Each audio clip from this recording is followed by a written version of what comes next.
So for this video, you will need to know the basics of cell ion exchange, as well as the normal cardiac non-pacemaker cell physiology. That's because I won't be covering it in this video. So if you can get your head around that before you watch it, it'll make this video a lot easier to understand. I'll post some links to resources I find quite useful in order to understand these topics in the description below. So, we're going to be talking about ischemia and damage to the heart and how that presents on an ECG in this video series. But to first understand that, we need to understand what happens at a cellular level. So, in a normal, healthy heart, the coronary artery of some description will supply oxygen to the tissue, and that will allow aerobic respiration to occur. And when we have that, per glucose molecule, 36 ATP are produced. Now, when we have ischemia, there is a reduction or a blockage of perfusion due to a plaque or an atheroma in the coronary artery. That means that the tissue doesn't have oxygen, so it respires anaerobically. And per glucose molecule, that's only going to produce 2 ATP. So what we can say is ischemia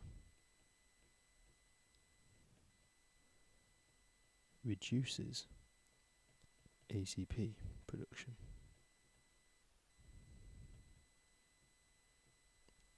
So why is that a problem?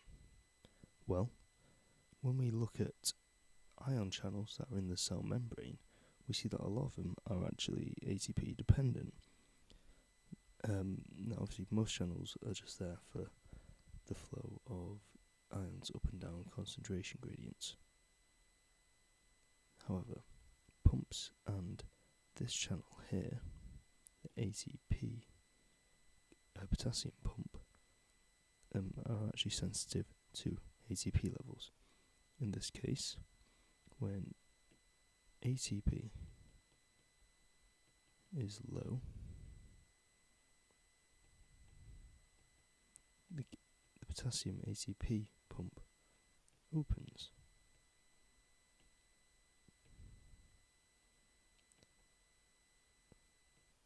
And that is going to allow the movement of potassium.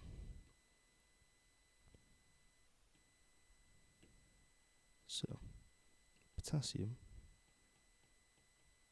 is in higher concentrations inside the cell than it is outside.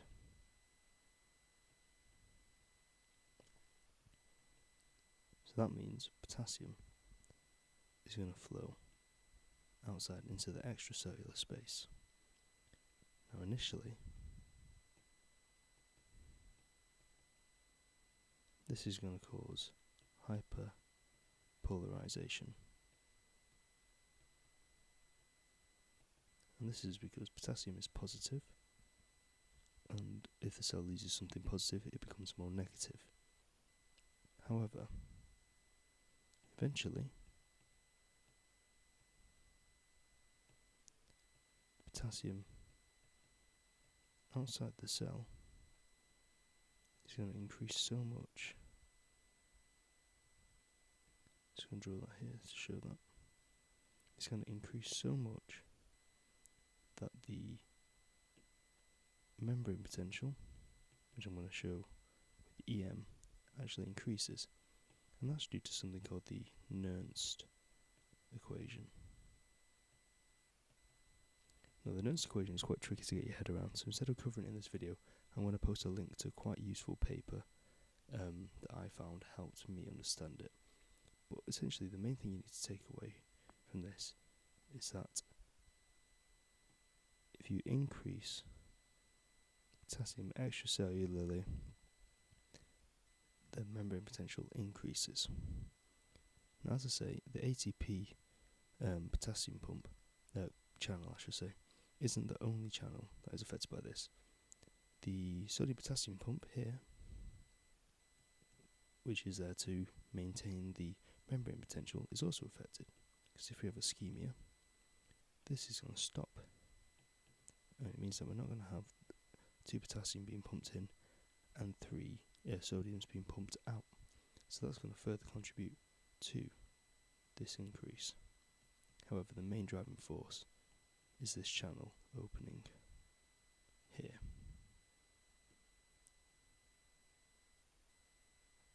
So why is that important?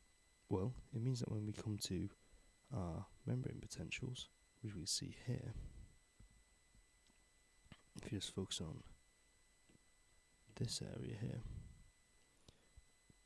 if we raise the membrane potential, like I've said here, it means that depolarization is more likely to occur. That's because the membrane potential is closer to the threshold potential. And if we remember what threshold potential means, it means the minimum membrane potential required for depolarization and an action potential to be generated. So that's one aspect of it. The other aspect is that depolarization itself is going to be a lot slower and it's going to be a lot shorter. And the reason for that is because when we raise the membrane potential, the sodium fast channels that we can see here in phase 0 become inactive. Now these are voltage gated.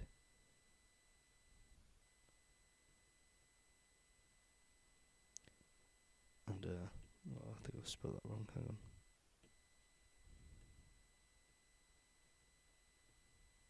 There we go. So the reason these become inactive is because they're voltage gated, which basically means that they open and close within a certain voltage range. And if we raise the membrane potential, it changes that. So it means that these channels aren't going to open when they're triggered to by a wave of depolarization from a nerve cell.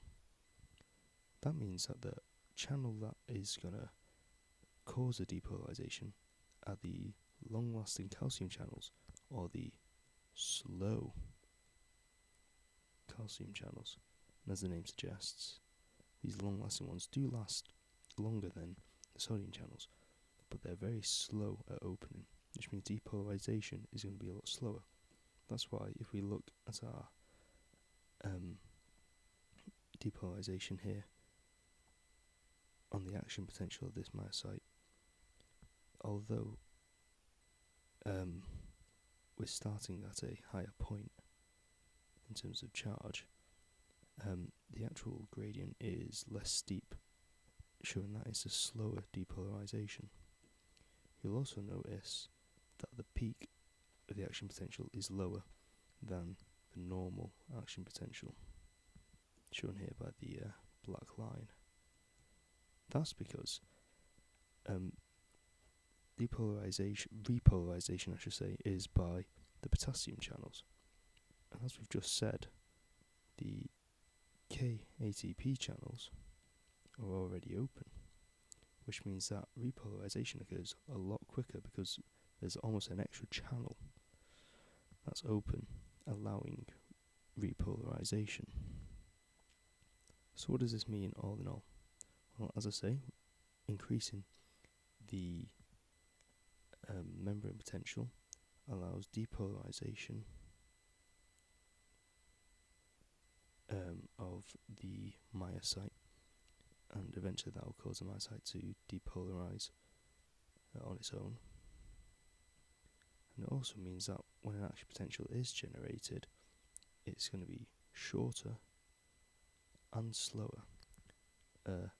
Slower because the sodium fast channels here aren't going to be in action, and it's going to be relying on these slow calcium L-type channels. So we're going to get a slow increase in action potential, and it's going to be shorter because there's going to be a massive